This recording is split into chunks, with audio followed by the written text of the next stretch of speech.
Praise the Lord brother and sister. मेरे मसीह भाई बहनों, आज हम जानेंगे कि परमेश्वर को हम आदर देते हैं तो परमेश्वर हमें क्या कुछ देते हैं। ठीक है, परमेश्वर हमें बहुत कुछ देते हैं, उस चीज के बारे में आज हम जानेंगे। मेरे मसीह भाई बहनों, मैं आप लोगों से एक चीज में जरूर में बताता हूँ, परमेश्वर का वचन भी लिखा लिखा है कि जो मनुष्य के सामने मुझे मानेगा, मैं मेरे स्वर्गीय पिता और स्वर्गदूतों के सामने भी मैं उन्हें मानूंगा। आज हम इसके बारे में हम बातें करेंगे और आज हम कुछ और भी चीज हम जानेंगे, क्योंकि आज मैंने बहुत दिन से एक वीडियो जो चल रही है, मैंने देखा है कई पास्टर है वो जिनको पास्टरों को लोग काफी सारे लोग इकट्ठे होकर उन पे डराते धमकाते, उनको मारते थप्पड़ मारते हैं। वो जो बाइबल है, जो परमेश्वर का जो पवित्र वचन है, उसको नीचे डालते और उसके पैरों को उसके ऊपर चढ़ जाते। हम उसी के बारे में हम आज बातें करेंगे। आज बने रहे और आप देख रहे हो परमेश्वर की महिमा मिनिस्ट्री यूट्यूब चैनल और Jobin Peter ministry YouTube channel भी। जय मसीह की, प्रेज द लॉर्ड। चलो हम परमेश्वर का पहले वचन पढ़ते हैं। वचन से हम जानते हैं कि परमेश्वर हमें क्या कहता है। इस अकॉर्डिंग जो लोग हमारे साथ, यानी जो पास्टर है, जो परमेश्वर के सेवक है, जो परमेश्वर सेवा करते हैं, उनके उनके विरुद्ध में परमेश्वर का वचन क्या कहता है कि हमें किससे डरना चाहिए, किससे नहीं डरना चाहिए। आज हम उसी के बारे में हम बातें करेंगे। भाई बहनों, हम परमेश्वर का वचन अब स्टार्ट करते हैं। परमेश्वर का वचन है मत्ती 12:28 में लिखा है। 12:28 में लिखा है, जो शरीर को घात कर सकता है पर आत्मा को घात नहीं कर सकता, उनसे मत डरो, पर उसी से डरो जो शरीर और आत्मा और शरीर दोनों को नष्ट कर सकता है। मेरे मसीह भाई बहनों, और दोनों को कौन कर सकता है नष्ट? ओनली सिर्फ परमेश्वर। ठीक है, जितने भी परमेश्वर का वचन भी कहता है कि जितने भी हथियार तुम्हारे विरुद्ध बने होंगे वो कभी तुम पर सफल नहीं होंगे। वैसे ही परमेश्वर का वचन कहता है कि हमको किससे डरना चाहिए? जो हमारे शरीर को घात कर सकता है, सिर्फ केवल ओनली शरीर को, आत्मा को नहीं। उससे हमें नहीं डरना है। मेरे मसीह भाई बहनों, आप जितने भी पास्टर या और कोई है जो देख रहे हैं, जो नए विश्वासी है, उनको भी मैं एक चीज में बता देता हूँ। लोग बाग बहुत आएंगे, बहुत डराएंगे, बहुत धमकाएंगे, लेकिन पता है ना आपको, जब हम सच्चाई की ओर चलते हैं ना, तो लोग उसको देखकर जलते हैं। ठीक है, लेकिन हमें उनके लिए भी क्या करना है? हमें उनके लिए कुछ नहीं करना। सिर्फ परमेश्वर का वचन भी कहता है कि तुम अपने बैरियों के लिए क्या करो? प्रार्थना करो। हमें उनके लिए प्रार्थना करनी है, क्योंकि उनका भी मन फिरे। और इस वचन में जो लिखा है कि जो शरीर और आत्मा को दोनों को घात कर सकता है, हमें उससे डरना चाहिए। और हमें परमेश्वर से डरना चाहिए कि हमें कोई पाप ना हो हमसे। क्योंकि नहीं, हम परमेश्वर ने हमें क्या दिया है? परमेश्वर ने हमें आत्मा दी है। शरीर कहां से आया? शरीर सांसारिक है। इस संसार से शरीर उत्पन्न होता है और इसी में ही मिल जाता है, यानी मिट्टी में ही मिल जाती है। लेकिन जो आत्मा है वो परमेश्वर की है और उसे कोई घात नहीं कर सकता, केवल परमेश्वर के अलावा। आमीन। मेरे मसीह बहनों, और हम परमेश्वर का वचन और पढ़ते हैं। ठीक है, परमेश्वर का और हम वचन पढ़ते हैं, क्योंकि लोग बाग हमेशा धन के पीछे भगता है ना। उसके बारे में परमेश्वर का वचन क्या कहता है, हम उसके वचन से हम पढ़ेंगे। परमेश्वर वचन क्या कहता है कि धन के पीछे भागना चाहिए, नहीं भागना चाहिए। क्योंकि मुकेश अंबानी के पास भी बहुत धन है, बहुत सारी चीज है, लेकिन पता है ना, उसके पास धन तो है लेकिन सच्चा परमेश्वर नहीं है। मेरे मसीह बहनों, वही आज परमेश्वर का वचन क्या कहता है, कोई दास दो स्वामी की सेवा नहीं कर सकता। यानी दास दो स्वामी की सेवा नहीं कर सकते। या तो तुम परमेश्वर को चुनो या तो तुम धन को चुनो। क्योंकि यहाँ पे एक आदमी दो नाव में पैर रख के नहीं चल सकता, क्योंकि वो गिर जाएगा। सेम वैसे ही परमेश्वर का वचन भी कहता है, कोई दास दो स्वामी की कोई सेवा नहीं कर सकता, क्योंकि वे तो एक से वैर और दूसरे से प्रेम रखेगा। क्या रखेगा? प्रेम रखेगा, दूसरे से प्रेम रखेगा। क्योंकि ओबियसली है, क्योंकि हमेशा हमारे पास दो चीज होती है, तो हम एक से बैर एक से वो रखते हैं, लेकिन हमें ऐसा नहीं करना चाहिए। हमें सिर्फ एक की सेवा करनी चाहिए, और एक कौन है? सिर्फ परमेश्वर। क्योंकि जब हम उसकी सेवा करते हैं, क्योंकि परमेश्वर वचन कहता है कि धन और महिमा और आयु किसके हाथ में? सब कुछ परमेश्वर के हाथ में। ठीक है, और आगे परमेश्वर का वचन क्या कहता है?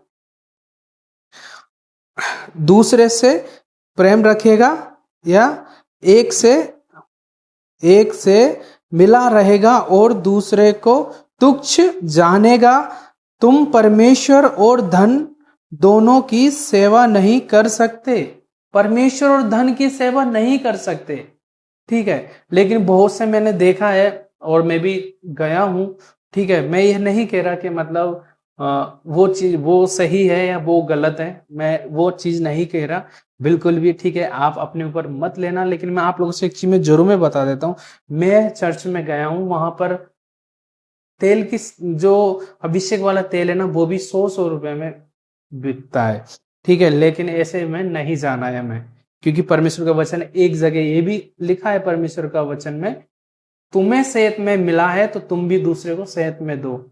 ठीक है, परमेश्वर का वचन बहुत बहुत कुछ कहता है। और अब हम पढ़ेंगे परमेश्वर का वो वचन जिसके लिए आपको मैंने बताया है। मैं तुमसे कहता हूं, जो कोई मनुष्य के सामने मुझे मान लेगा, उससे उस मनुष्य का पुत्र भी परमेश्वर के स्वर्गदूतों के सामने मान लेगा। परंतु जो मनुष्य के सामने इनकार करे, उसको परमेश्वर के स्वर्गदूतों के सामने इनकार किया जाएगा। मतलब परमेश्वर के जो लोग बोलते हैं ना कि मतलब तुम ये कहो, तुम ये बोलो, तुम उसको मानो।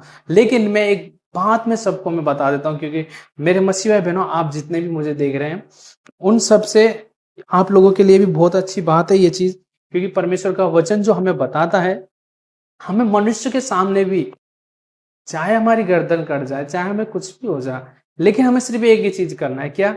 हम परमेश्वर में आए हैं। परमेश्वर, हम क्यों आए परमेश्वर में? क्योंकि परमेश्वर में हमें कुछ दिखा होगा, तभी तो हम आए ना। अब मैं एक मिडिल क्लास से बिलोंग करता हूँ।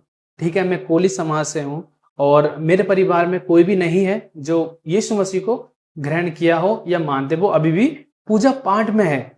लेकिन मैंने क्यों चुना? क्योंकि मुझे कुछ चीज परमेश्वर में सच्चाई लगी, क्योंकि परमेश्वर सच्चा परमेश्वर है। क्योंकि वो परमेश्वर नहीं है जो वादा करके मुकर जाए, वो परमेश्वर है। वो मनुष्य नहीं है जो झूठ बोले, वो परमेश्वर है। और जिसने पूरे ब्रह्मांड को बनाया वो है। ठीक है, मैंने जब इसको मैंने पढ़ा, ठीक है, मुझे इतना पढ़ना नहीं आता है, लेकिन मैंने कैसे भी करके इसको पढ़ा, गूगल से मैंने पढ़ा, कहीं से भी पढ़ा, मैंने वचन देखा। ठीक है, ऑडियो बाइबल आती है ऐप, तो मैंने उसको भी मैंने वचन सुना उसमें से भी, तो मुझे बहुत अच्छा लगा। और वो चीज ऐसा लगा कि ये मेरे साथ हो चुकी है और ये हो रही है। उसमें वो चीज लिखी है। परमेश्वर का वचन कहता है कि तुम बेविचार मत करो। ठीक है, लेकिन मैं खुद में हिंदू फैमिली से हूँ, वहां से हूँ, लेकिन उस जगह भी काफी जगह में लिखा है ना। लेकिन सबसे बढ़िया मुझे ये मिला और अच्छा लगा मुझे। और लोग बागों ने मेरे से भी, मेरे रिश्तेदारों ने भी, सबने मेरे से एक ही चीज बोला कि तुमने धर्म बदल लिया है। क्या? तूने धर्म बदल लिया, तू तो क्रिश्चियन हो गया है, तू तो यीशु मसीह को मानने लग गया है। तो सब मेरे से ऐसे बोलते थे। यानी मेरी बुआ जी थी एक, ठीक है, बुआ जी वीडियो देख रही हो तो प्लीज मुझे माफ कर देना, लेकिन मैं सबको मैं एक बताना चाहता हूँ। मेरी बुआ जी थी, तो वो भी ये पता है क्या बोल रही, तुम उसको मानो जिसको हम मानते हैं। ठीक है, लेकिन मैं नहीं मानता, क्योंकि मुझे वो चीज में इंटरेस्ट है नहीं है। मुझे परमेश्वर के वचन को बहुत अच्छा लगता है, मैं पढ़ता हूँ तो।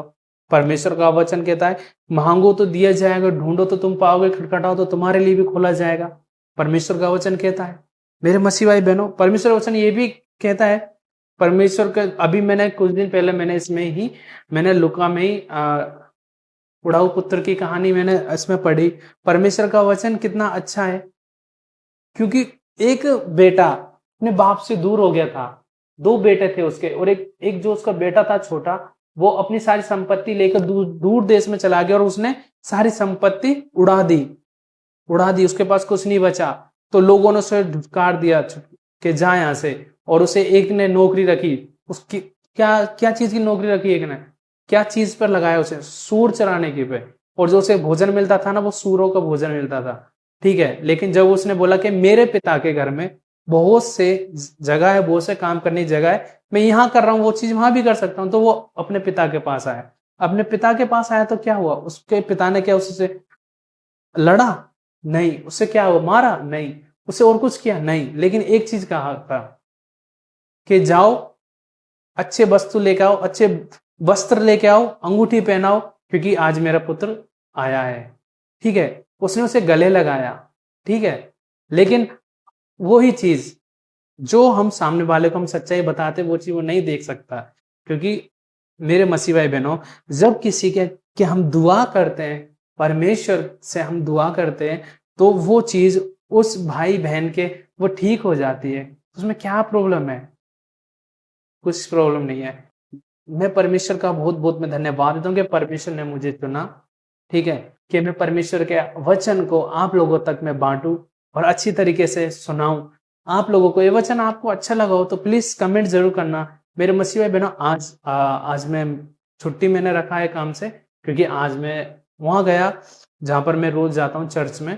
ठीक है, संडे संडे चर्च में जाता हूँ। परमेश्वर ने मुझे चुना वॉलेंटियर के लिए, तो परमेश्वर की मैं सेवा करने के लिए हूँ। परमेश्वर की मुझे सेवा करना है, और जिंदगी में कुछ नहीं, सिर्फ केवल सेवा करना है। क्योंकि मेरे बीवी बच्चे भाई बहन सब कुछ कहाँ के, ये संसार के, वो यहीं रह जाएंगे। लेकिन जो मेरा पिता ने जो मुझे दिया है ना, वो वहां पे होगा। ठीक है, जो मुझे दिए परमेश्वर ने सेवा, परमेश्वर ने वो सेवा दी है, वो सेवा करने के लिए मैं तैयार हूँ। मेरे मसीह भाई बहनों, आप जो भी भाई बहन इस वीडियो को देख रहे हो, तो प्लीज आपके जो भी कोई प्रॉब्लम हो, कोई तकलीफ हो, ठीक है, मजाक करने के लिए नहीं, लेकिन आप मेरे कॉन्टेक्ट नंबर पे कॉल कर सकते हो। ठीक है, एक बहन का जो काफी दिन से उसके बच्चेदानी में गांठ थी, डॉक्टर ने मना कर दिया था कि वो मां नहीं बनेगी।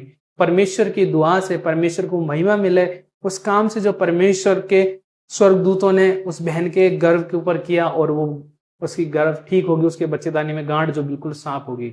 आमीन। वो गुजरात से थी बहन, और उस पर हिंदी नहीं आती थी, मुझे भी नहीं आती है उनकी गुजराती, तो मैं ट्रांसलेट कर करके मैं सुनता था। उनकी रिपोर्ट मैंने देखी बहुत। जब वो ठीक होगी तो उस बहन ने खुद ने कॉल करके मुझे गवाही दी। मेरे मसीह भाई बहनों, वैसे ही आप भी गवाही का हकदार बन सकते हो। आपके जीवन में कोई दुख तकलीफ है तो कांटेक्ट कर सकते हो, आप कॉल कर सकते हो। परमेश्वर से हम प्रार्थना करेंगे, और मैं नहीं, आप भी प्रार्थना कर सकते हो, क्योंकि हमें सिर्फ सच्चे परमेश्वर को जानना जरूरी है मेरे मसीह भाई बहनों। क्योंकि जब तक हम परमेश्वर को हम जानेंगे नहीं, तब तक हम परमेश्वर के और करीब नहीं आएंगे। क्योंकि एक बार सिर्फ आंख बंद करके परमेश्वर को पुकारो, क्योंकि परमेश्वर जिंदा खुदा है, वो मुर्दों में बास नहीं करता। मेरे मसीह भाई बहनों, वो मुर्दों में बास नहीं करता। ठीक है, वो मुर्दा नहीं है, वो कोई मूर्ति नहीं है, वो परमेश्वर यहाँ वास करता है हृदय में। क्योंकि परमेश्वर का वचन कहता है कि तुम पवित्र आत्मा का मंदिर हो। जब हमारे अंदर परमेश्वर रहता है, तो हम क्यों चौराहे पे, क्यों पत्थरों में, क्यों गली गली क्यों खोजे हम उसे, जब परमेश्वर हमारे अंदर वास करता है। परमेश्वर हमारे अंदर वास करता है, हम सब के अंदर वास करता है। मेरे मसीह भाई बहनों, आप लोगों को वचन कैसा लगा, आप हमें कमेंट करके जरूर बताएं, और ज्यादा से ज्यादा लोगों में जरूर इस वीडियो को शेयर कीजिए कि बेबी जितने भी भाई बहन है वचन को बांट कर खाए। आज हमने सिर्फ यही चीज सीखा है परमेश्वर के वचन से, कि हमें किस चीज से डरना चाहिए। हमें सिर्फ परमेश्वर से डरना चाहिए, जो शरीर और आत्मा को घात कर सकता है, और केवल किसी से नहीं।